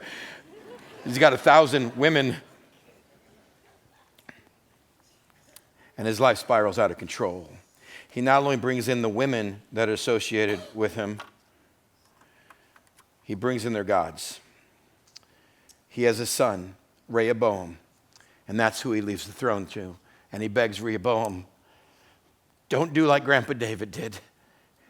Don't do like your smart dad did. Follow God. My bet is few of you tonight have heard about Rehoboam as a king of Israel, because we're about to read a story in 1 Kings chapter 12. In 1 Kings 12, it says this, Rehoboam went to Shechem, for all the Israelites had gone there to make him king. And when Jeroboam, I don't know why two guys with the same sounding name are in the story, but there's another spokesman named Jeroboam, son of Nebat, heard this. He was hiding out down in Egypt, where he fled from King Solomon. He returned from Egypt. So they sent for Jeroboam, and he and his whole assembly of Israel went to Rehoboam and said, your father put a heavy yoke on us, but now lighten the harsh labor and heavy yoke that he put on us, and we will serve you. There's a spokesman from the community that had the guts to confront King Solomon. What you're doing is wrong. What you're going about is wrong. You're getting rich, wealthy, famous. Go back to the Pentateuch, the Torah, the first 5 books. It says if you have a king, you are not to stock your pockets with the gold and silver of the people. You are not to go out and have a bunch of horses. You're not to go out and have a bunch of wives. You're supposed to lead God's people. Well, a king's not going to like a voice like that in his kingdom, so Jeroboam's been hiding down in Egypt. When he hears that Solomon's dead and Rehoboam is now taken over, he comes up and he presents the case. Dude, your father was harsh on all of these people. Can you go light now that you have the throne? These people will serve you. Well, Rehoboam answered, go away for 3 days and then come back to me. So the people went away. And King Rehoboam consulted the elders who had served his father Solomon during his lifetime. How would you advise me to answer these people, he asked. And they replied, if today you will be a servant to these people and serve them and give them a favorable answer, they're always going to be your servants. So he went to the old wise counsel that was around Solomon. What should I do? You have a chance to start your kingdom right. Lighten up the taxes. Lighten up the burden on these people. They will love you forever. That's why you guys are so smart. But Rehoboam rejected the advice the elders gave him and consulted the young men who had grown up with him and played JV football, but probably not varsity because they're a bunch of morons. That's in the Hebrew. And he asked them, what's your advice? How should we answer these people who say, lighten the yoke on your father? And the young men who had grown up with him replied, tell these people who have said to you, your father put a heavy yoke on us, but make our yoke lighter. Tell them, my little pinky finger is thicker than my father's waist. My father laid on you a heavy yoke. I'm going to make it even heavier. My father scourged you with whips. I will scourge you with scorpions. So 3 days later, Jeroboam and all the people returned to Rehoboam as the king had said. Come back to me in 3 days. And the king answered the people harshly, rejecting the advice given him by the elders. And he followed the advice of the young man and said, my father made your yoke heavy. I'm going to make it heavier. My father scourged you with whips. I'm going to scourge you with scorpions. So the king did not listen to the people, for this turn of events was from the Lord to fulfill the word of the Lord had spoken to Jeroboam, son of Nebat, through Ahijah, through some dude named Esther. And when all of Israel saw that the king refused to listen to them, they answered the king, then what share do we have in David? What part in Jesse's son? To your tents, O Israel. Look after your own house, O David. So the Israelites went home. But as for the Israelites who were living in the towns of Judah, Rehoboam still ruled over them. Weird story. Out of all the Bible we're skipping, why are we landing there? Rehoboam takes the advice of the wise men, lighten up. No. He looks at his buddies and they're like, dude, don't be a doormat. Don't be a pushover. Tell them, you thought my dad was hard? Buckle up. So he goes and tells the people. And the people go, all right, you're not our king. We're going home. And he's, you can't do that. And they're like, yeah, we just did. And they leave. And this kingdom of Israel is split in two. This kingdom of Israel has a dividing line. And we have a southern kingdom, the land of Judah, 2 tribes. And we have a northern kingdom, the land of Israel. And the nation is split because a young punk from the smartest dad in the world did exactly what our kids will do. Wisdom is not taught, it is caught. And he will do his own thing. And Israel is split. And from this moment on, things start spiraling greatly out of control. There is Judah that has Jerusalem. Israel now has their own capital of Samaria. Judah has Jerusalem. Israel now finds their own king. They set up 2 temples to worship God. Judah, the southern kingdom, still tries to worship God in Jerusalem, and things go very bad for the land of Israel in the promised land that God gave this family. In total, there are 39 kings between the northern kingdom and the southern kingdom. And the book of 2 Kings starts running us through who these guys are. And it's one clown after another clown after another clown after another clown. Some of these guys reign for like 7 days before they're massacred. It's a bloodbath in the land of Israel. Have you seen the pattern that's been happening here over 1,500 years? A God that says, if you'd listen to me, I will bless you. If you don't, there's going to be cursings. I mean, life just doesn't go, well, there you go. But Israel finds himself in a place where they keep crying out, and God keeps showing up to redeem them. Not because they're good, not because of their behavior, because he has a plan. And even Israel is not going to delay and derail his plan. By 2 Kings chapter 17, the northern kingdom spirals so much out of control, the Assyrian army invades and sacks the entire kingdom. And these people have lost their nation, they've lost their freedom, and they are oppressed by the Syrians. It's not much time after that that Judah itself will be attacked from Babylon. And after the battle of Carchemish, Israel no longer has a land. They no longer have freedom. And after 39 kings choosing to reign their way, they have no leader. And once again, we have the dark days of Israel. 1st and 2nd Chronicles was simply one book. It's going to carry on a lot of the same stories from Samuel. It's going to carry on a lot of stories from David. It's going to paint this in a better light. And in our Bible, it fits right here. In the Jewish Bible, it is the very last of the books. The 1st and 2nd Chronicles is simply the chronicles of the kings. It is a look back to summarize Israel's history and Samuel and the kings. There's 9 chapters in 1st Chronicles dealing with the genealogy. It's the summary lines of Judah and Aaron. There's 9 chapters When you get to Chronicles, it's that part of the Bible again we just don't read. And someone begat someone who begat someone who begat someone who begat someone who begat some. 9 chapters of genealogy. Concerned with 2 figures. The tribe of Judah and the tribe of Aaron. See, the tribe of Judah is the Davidic line. God promised that I will send my Redeemer from that tribe. And the tribe of Aaron is the priestly line. 2 Chronicles talks about the good stories of David, not the bad. 2 Chronicles isn't trying to hide anything. It knows Scripture is there. It's trying to remind their people God is still at work when you can't see him. There are still generations that God can work through. There are still lives that are involved in this promise of God in some amazing ways. 2 Chronicles just deals with the southern kingdom kings, the Davidic line, and ends with people coming back from exile, and they have a choice. There's 2 books that are together in the Hebrew Scriptures, Ezra and Nehemiah. We have separated them into 2. I put them on the board together just because they should go together. Ezra and Nehemiah have a story. Since your land has been taken over, since Babylon has now sacked the kingdom, has ripped all of your gold and all of your silver, has destroyed your temple, have taken all of your young men and women back to Babylon, you have a nation that's devastated. It's not just devastated. When Babylon the Great wins this battle of Carchemish in 605 BC, it destroys Assyria and it destroys the massive Egyptian empire from the south. There is a world empire in 605 BC that claims dominance, Babylon. Babylon will march home with the heavyweight champion title of the world around their waist, and they have a great way of controlling your nation from afar. We will take your best and your brightest by the thousands with us. Along the way, we will drop off other nations in the midst of your nation. We may be hundreds of miles away, but if you ever rebel, we will kill all of your best and brightest. And they transplant people groups everywhere they go. So no one has the shared language, no one has the shared belief. It's hard to create an uprising when you don't know the people in your town. And Israel is now a land devastated with people groups from all over transplanted in it, with their leaders being gone. We have a period of exile. It's exactly what God has promised all along. And Ezra and Nehemiah, King Cyrus from Persia, moved by God, allows the Israelites, the Jews, to go back home if they want to go back home.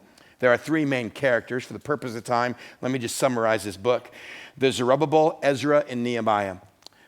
They're all trying to come back, leaders from Babylon, and rebuild the walls. You can't have safety. There's no security unless you have walls around a city. Because no matter what success or what you start doing, people are just going to come in and take or rape and pillage.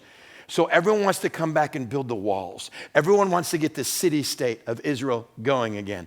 But here's the problem with all 3 of these guys. The moment they come back to build the walls, all the other people from the land go, "Woo! Man, we've been waiting for you guys to come back. Let's rebuild." And they all go, "Let's." You weren't in exile. You stayed here. Who's that woman you married to? She has a different nose. She has a different skin color or pigment. You didn't stay Jewish. You didn't stay pure. And we've got 3 guys, Zerubbabel, Ezra, and Nehemiah, who won't let people build the wall with them. The prophets and God long ago said, no, I want this nation to be a nation for all people of all races. I want to do something in a place where all languages, all tribes can come to see who this God is. And these 3 guys, doing what's best according to them, come in and say no one else can lay their hands on this and help, instead of having everyone pitched in. Ezra goes so far to make it a law that you have to divorce a woman if you married her during this time who comes from another group of people. So at the end, they rebuild the walls, they rebuild the temple, they throw a party, and God doesn't show up, and there's no Spirit of God, and they wonder why. See, this story begins with hope. You've lost your land, you've lost your kings, now we're coming back, we're going to do something with the land. This story starts with hope, but it ends once again with bad heart. It wasn't the intentions, it wasn't the work. You're back in the land, but you have a heart condition that needs to be worked on, not a head condition. And right after that, we have this book of Esther. It's one of the oddest stories in the Bible. It doesn't happen back in this land of Israel. It goes all the way back where Babylon, and now Babylon's lost power to Persia. It goes all the way back into the capital of Persia, to a little city of Hebrew Israelites, Jewish people, that didn't come back to their land, but stayed there. It's the only book in the Bible that doesn't mention God. God's name doesn't appear anywhere in the book of Esther. It's 100 years after the Jews are allowed to come back, but this city-state of people keep flourishing in the capital of the Persian Empire. The Persian king is drunk one night. He's thrown a bender that lasts for a few days. He's bragging to the dudes about how hot his wife is, and they're like, prove it. And he's like, she'll get in there. Vashti! Her name's Vashti. And the king demands she comes in and lets his drunken brawl see how beautiful she is. Now, Vashti's a woman of character. She's like, I ain't playing that. You don't disobey a king of Persia. He wants to show you off. I'm not getting in with these drunken fools. So the king decides he's going to get a new queen. So he starts a beauty contest. And there's a woman named Esther, and she enters the beauty contest to find out who can be the next princess and maybe queen. She doesn't let anyone know that she's an Israelite. She's just part of the Persian culture at this point in time. And doggone it, she wins the beauty contest. She's got an uncle named Mordecai who's hanging out at the palace. He's so proud of her. Man, my niece right here, she won the beauty contest. She's going to be the next queen. And as he's hanging outside and around the walls, he hears this plot to assassinate the king. So he grabs Esther. Esther, I just heard that these guys are going to kill the king. Go tell him. So she goes and tells the king, and she goes, hey, my uncle just found out. They bring in the uncle. They find it out, and Uncle Mordecai becomes a hero because he just saves the king's life. Now, the story goes on a few years, and there's a guy named Haman. Haman has lived into second in command about the Persian Empire. But Haman, he's a Persian. He's got a big head. He's all about himself. And I don't mean Persian negative to any Persians, just he's not a God follower. He has no idea about the commands God has set up. But here's what he made. He made a rule that whenever he's around, people got to bend down, bow before him, and kiss his feet. Well, Mordecai doesn't play that game. Mordecai's not going to kiss anyone's feet. So when he's in Mordecai present, Uncle Mordecai doesn't bow. So he says, I'm going to kill Uncle Morty. And now Esther doesn't know what to do because the second most powerful guy in the world wants to kill Uncle Morty. Now, if you just go kill a guy, that's bad even for the second in command. So he makes a law. What's that Morty guy? Is he one of those Jews? I'm going to make a law that we're going to kill all the Jews. So he rolls dice to find out the day. Dice that he used, the Persian dice, are called Purim. So he rolls these dice, and it gives him a date on the calendar, and he makes a law. On that date, we kill all the Jews. Well, now Uncle Morty goes to Esther and says, I think it's time for you to do something. You may want to tell your husband, the king, that you're a Jew. And what this guy's doing, maybe you're here for such a time as this. Esther has this great line in the book that simply says, somewhere I wrote it down. She has a great line in the book. You should read the book of... Here it goes. I'll do this, and if I perish, I perish. And she goes and tells the king what Mordecai has been planning. She reminds the king that Mordecai was the one that saved your life some years ago. The king's drunk. It seems to be a habit with the guy. So he makes a drunken decision. Well, you get a big post out there, and you take that Haman dude, and you spear him through with the post. So in a public square, they pick up Haman, and they spear him through with the post. And the king makes a new decree that you don't kill the Jews on that date. That's the book of Esther. Oh, by the way, the Jews today still have a 2-day celebration. The Feast of Purim. Yeah, see, it's named after the dice that this guy threw to kill him. It's just a simple celebration that even though God isn't mentioned, it's very clear he's still working on day-to-day operations. Oh, even though God isn't mentioned anywhere in this book, it is very clear that he has got a promise that goes all the way back to a guy named Abraham, that out of my people I will bring salvation. And even those that stayed in a far-off land, even those that don't mention me by name, I still got myself a plan. From the book of Esther, we start picking up speed. We go to a book of Job. It is one of my favorite books in the Bible. It is incredibly difficult to read. It is simply a story, probably the oldest story in the book, about a guy that has a great life and has everything. And one day Satan shows up and decides to spoil everything and says, God, the only reason this guy worships you is because he's blessed. If people weren't blessed, they wouldn't worship you. And God says, not Job. Job has the heart I'm looking for in this whole book. And Satan goes, then let me torture him. And it's a short story. It's 3 chapters up front. The book is a long book, But in the very beginning, Job's wife dies. No, his kids die. He loses all of his livestock, all of his men, all of his houses. His wife comes to him and says, curse God and die, and she leaves. His body is covered with sores. He has absolutely nothing.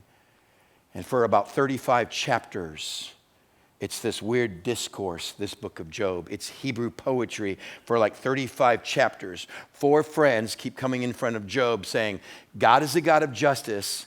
God rules with justice. God doesn't cause good people to suffer. Therefore, you're not good. Why don't you tell us what you've been doing? And Job's like, you guys are idiots. I got nothing to spill the beans on. I've been worshiping God. I'm faithful to God. This just happened. And this happens for 35 chapters. No. God is good and God rules good. And something happened to you that's very bad. And for 35 chapters, they wrestle with the question that you and I wrestle with. Why do good people suffer? If God is good, if God is love, and God rules in love and goodness, then why do good people suffer?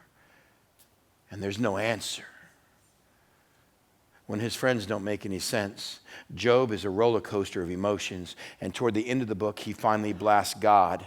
I'm done talking to my friends. I demand, Almighty God, you show up and answer me. If I've done something wrong, pin it on my chest. I'll wear it with pride. But I'd love to get you face to face in a room and see what type of God you have when you don't have answers. The last 3 chapters in the book have got more writing in them than any other part of my Bible. More different colored ink, more circle, more highlight, more underline. God shows up and says, Job, who is this that darkens my doorstep with words without counsel? How dare you put a shadow on my doorstep when you have no clue what you're talking about? You may want to buckle up because I'm about to take you for one heaven of a ride. And for the next 3 chapters, God unleashes a torrent of questions. Do you know the size of the globe that spins on? Do you know the dimensions? Do you know what's the core of it? Do you know how much water's in the earth? Do you know the depths? Do you know what keeps the waves from going in the sun? Do you know where the wind comes from? Do you know? Oh, surely you know because you're Job. Oh, the sarcasm is thick in this book. Do you understand the migration patterns of the animal and when they know to go and why the young always track it? I put it in their head, but I'm sure you do because you're Job, aren't you? Do you understand the weather patterns in the earth and how I put this into being? Do you understand the science of this globe and how it spins in the rotation? And God just blasts him with it. I'm sure you understand all of this because you're Job. You want to question me on how I run the planet, and you can't answer a single question about this planet. At the end of this, Job stops and he says, I demanded an answer and now I don't. I spoke once but not twice. I put a hand over my mouth. I'm sorry. And God says, I'm glad you're sorry, but I'm not done with you yet. And God does another chapter and a half of questions. God never, ever answers the question of suffering. He just gives God a glimpse of the size of God he is. Job, you can't possibly understand love and justice in this world like I do. And then he blesses Job far more than he was ever blessed at the beginning. And he curses the friends.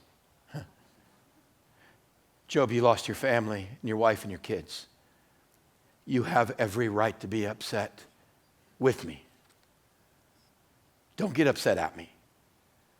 You have every right to be upset with me. I'll take your questions. You don't understand my answers. And he just gives him a glimpse of the size of God that he is. You've been questioning me on how I run the world? Buckle up. Psalms is a 150 collection of songs, poems, and prayers. 73 from them from David, 12 from Asaph, 3 from Solomon and Moses, 49 psalms. We have no idea who wrote them. Psalms is simply a collection, largest book in the Bible, 150 songs, poems, and prayers. It is the heart of the Bible. I'm glad it runs after Job. It is sometimes where they're broken up into basically 2 groups. There's more patterns, but basically 2 groups. Psalms of lament and Psalms of praise. There's a whole lot of life, maybe half of it, where you're going to feel like crying out and questioning God. And God says, print it. That's good Bible. And there's a whole lot of life where we're going to be bringing our praises to God. And God says, print it. Man, that is good Bible. In the midst of the darkness of the land, in the midst of the darkness of kings, in the midst of the darkness of what happened with the judges and with Joshua, there are these incredible books of human suffering that simply is a God that says, I get you're hurting. I get this doesn't make sense. But trust me, you have a God bigger than your understanding. A God who you can't even fathom his answers. Psalms is basically broken up into 5 different sections that all end with, may the Lord God of Israel be blessed forever and ever. Amen and amen. But the first 2 Psalms pretty much set up the other 150. Don't worry, we're not doing them. Psalms 1, blessed is the person who meditates on the Torah, the law of God, who does not walk with the wicked or stand with them or sit with them, who doesn't walk with the Canaanites, who doesn't walk with the culture around, who doesn't sit with the culture around, who doesn't become part of the culture around you. But blessed is the man or woman who meditates, thinks about the laws of God day and night. You're going to be like a tree planted by streams of water, whose roots are not going to wither in the dry season, whose fruit will always be there. Psalm number 2 is simply a psalm for the Messiah and a praise that all who take refuge in him will be blessed. And the other 148 psalms fall in these categories of hold on to a faith in a God who has proven over and over and over again he's faithful, and hold on to a promise that he's still at work in the midst of a land where some of our stories don't even mention God. From the book of Psalms, we have Proverbs. It has slowly become a favorite book of mine. I hated it because as a storyteller, the whole middle of Proverbs has a sentence that doesn't even go with the next sentence, that doesn't go with the next one. They're just little pithy wisdom statements. They're like walking around following Larry all day. You just start writing them down, and after a while, you're like, I'm just not writing it down. I don't think I just speaks wisdom. And I'm like, I want a story. I want a dark and stormy night, and the enemy's camped outside, and I'm like, yeah. This is like smart thing, smart thing, smart thing, smart thing. And I'm not smart enough to get most of those until I saw it as a story. Proverbs written by Solomon, the wisest man in the world, who writes to his son, boy, please do as I say, not as I've done. Please. When it comes to women, when it comes to wealth, when it comes to your marriage, when it comes to your tongue, when it comes to your character, when it comes to dealing with others, when it comes to business, when it comes to finances, this book is loaded with wisdom from the wisest guy in the world, begging his son before he dies, please don't lead like your grandpappy David or like your dad. But you and I now know, because of what we read up here, his boy lasted a half a page. What do the old guys have to say? Well, that's good wisdom. What did my young guns say? That's it. Oh, you thought my dad was tough? Wait until you get a hold of this. Why is everybody leaving? Where are you going? What do you mean I'm not king? Hey, can they do that? Proverbs to me has always been a cry out to us as parents. Wisdom is not as much as what I taught my kids, it's what they caught. No matter what I say, my boy will be far more like dad than what I tell him. And I pray to God my girls will be like their mom. Wisdom is caught. It's not taught. It's a book of incredible wisdom that leaves you scratching your head. How can this guy have all the right answers and live such a dumb life? How can his son have all the right answers and derail his kingdom on his first law? It's an incredible picture of everything we put on the board. You have the Word of God and wisdom of God, but once again, we go back to page 3. There is a choice that humans have. You can choose if God is good, or you can find your own good. This is a story of God's people that always choose their own good. Ecclesiastes is a tough book to read. If you're depressed and you want to get even more depressed, read Ecclesiastes. If you're having a really good day and you're like, man, nothing could rob me of this joy, read Ecclesiastes. Ecclesiastes 35 times says everything is meaningless, meaningless. The Hebrew word there is havel. Everything is havel, havel under the sun. Meaningless, meaningless. And it will take any challenge you have to finding meaning in life and it will break it in two. Well, marriage is meaningless. They're going to die. Well, my work is done well. For what? For what? No one cares 50 years from now what your work is. What are you going to do with all your money? Leave it to someone who's not even going to have your same goals and your same ability? You know your kids. Is that your plan? Lordy. Dude, it is page after page after page. Everything under the sun is meaningless, meaningless, meaningless. But that word there, havel, havel, it means like a mist, a fog. There's nothing in life you can grasp. There's nothing in life you can own. Death is the great equalizer to all of us. And the very end of Ecclesiastes then says this, so let us hear the conclusion of the whole matter. Fear God, keep his commands, for this is the whole duty of man. For God will bring every deed into judgment. You see, everything is meaningless under the, well, I just blew it. Everything is meaningless under the sun. 35 times it says that. Ecclesiastes is written, the character in this, the Koheleth, is a teacher who is trying his best to discourage Israel. And the last verse simply comes and says, what about everything that's under the sun?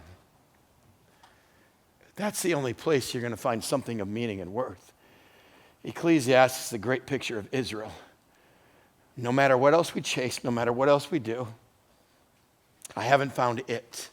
And the very last line says, that's because this is it. There is a God that loves and there is a God that judges.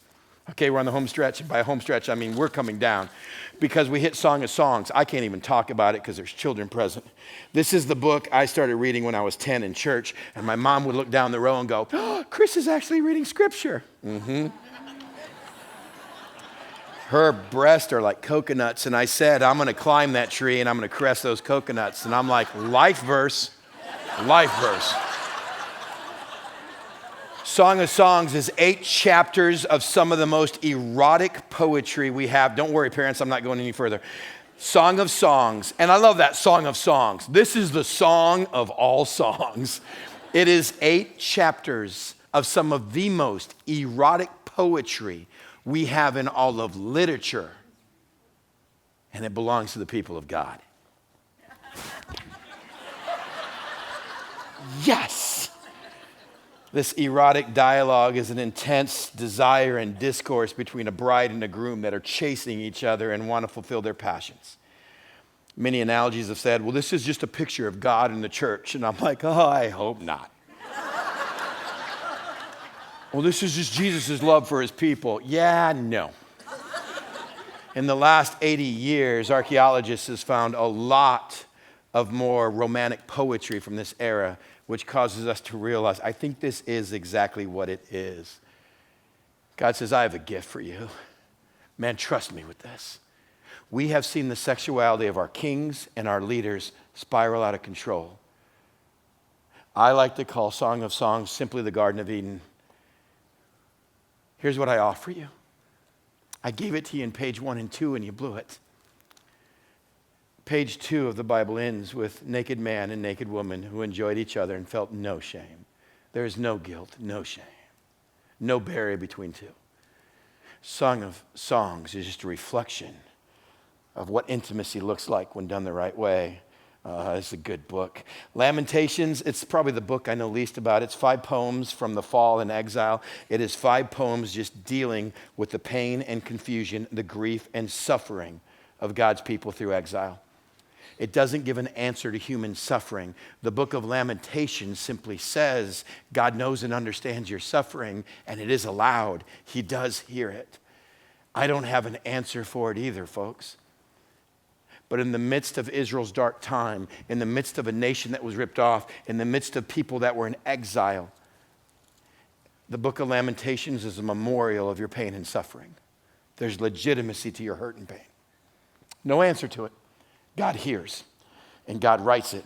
That's Lamentations. And the very last thing we do is quick, and it's here.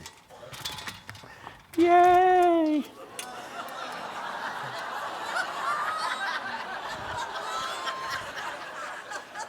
Lamentations fits right in here, but I killed it off over there.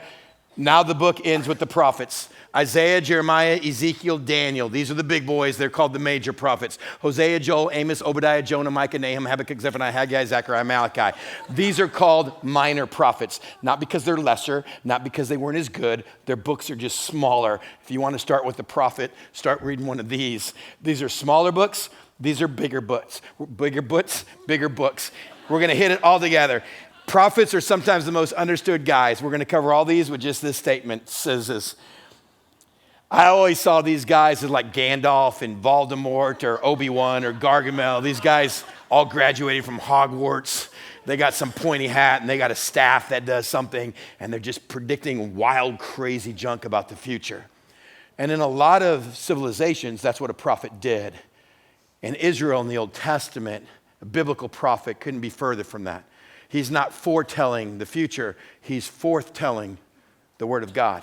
Think of these guys as the Old Testament lawyers, the covenant lawyers. Through everything we saw on the other side of the board, through the dark days and times of Israel, these guys would continue to appear and say, wait a second, have you forgotten the law? These guys would show up to kings and say, are you kidding me? 39 kings? This is wrong, and this is wrong. They were laughed at, they were mocked, they were usually beaten, killed, they were despised. They carried a burden in their chest that many of them wouldn't want. Jeremiah accuses God of spiritually molesting him, of putting a passion in his heart for the word of God that he didn't want, that he hates because he's lost his friends and families, because he's the only one speaking truth. And people hate truth in a culture of non-truth. These prophets were a group of guys in the darkest days we saw on the other side of the board that would just show up and say, guys, may I remind you the law of God. The reason you're in the place you're in right now is because you forgot obedience. It's pretty easy. Get rid of your god and goddesses, your Baal, your Asterisk, your god of success, and your goddess of sexuality. Aren't you glad we don't deal with gods of success and sexuality today? Get rid of your gods of success and sexuality and come back, and this God will have you. And as we have seen on the other side of the board, no one wants truth in their life when Canaan offers everything. Prophets are one who simply speak for someone else. They're preachers who said what God told them to. They're trying to motivate people in the present more than predicting the future. They're more concerned about revealing God than revealing future events. And Hosea and Amos and Jonah and Nahum were prophets to that southern part of the kingdom of Judah. The rest of these guys were prophets to the northern kingdom. And you saw what happened to both kingdoms. This is God trying over and over and over and over and over and over 15 times over again to tell you there is still hope for your life and your family, but it starts with obedience. But people wanted to hold on to their own right and wrong at the peril of their own families. So, why did God wait so long? Why does God work through judges and kings in the dark ages? And I don't know if I'd go to the bank on this or not. But let me just close with a picture. This is the Mediterranean Sea. Well, there's like a boot here. That's a boot. There's the Aegean Sea, there's the Mediterranean. This is all ocean out here. And Israel is situated on the east coast of the Mediterranean in the land right here.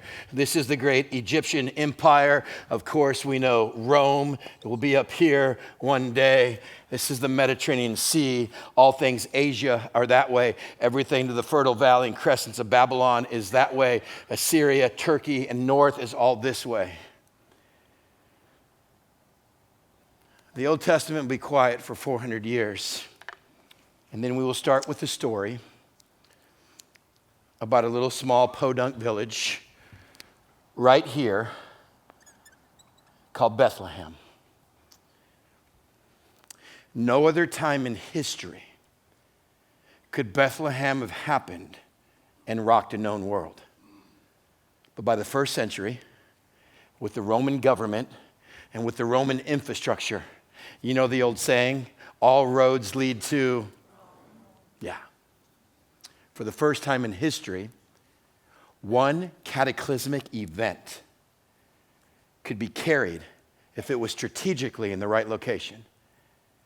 If something happened in the very epicenter of the world trade routes, where all thing roams pass through the land this way, all the shipping of the Mediterranean goes this way.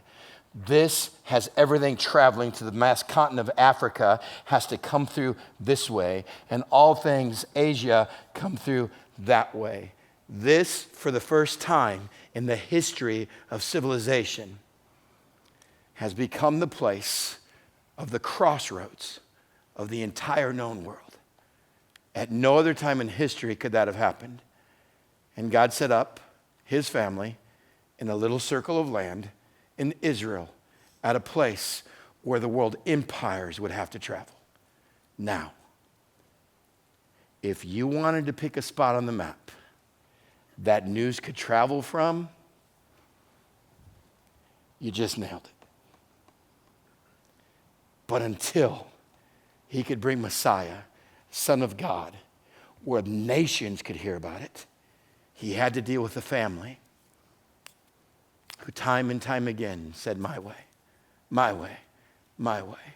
This is a story of a God's love that has put up with everything times 1,000 that we didn't even get to talk about tonight, to simply get to you and I. Because in book number 1, he promised a man, Abraham, salvation will come to the world. And now we're at a point in time where the world can see and hear of salvation. The miracles of this Galilean rock worker, of walking on water, turning water into wine, healing the leper, the blind, the diseased, a cross, and an empty tomb, will rock a Roman Empire. And you and I sit here today. What a story. The only reason I finished 11 minutes late is because you took a break.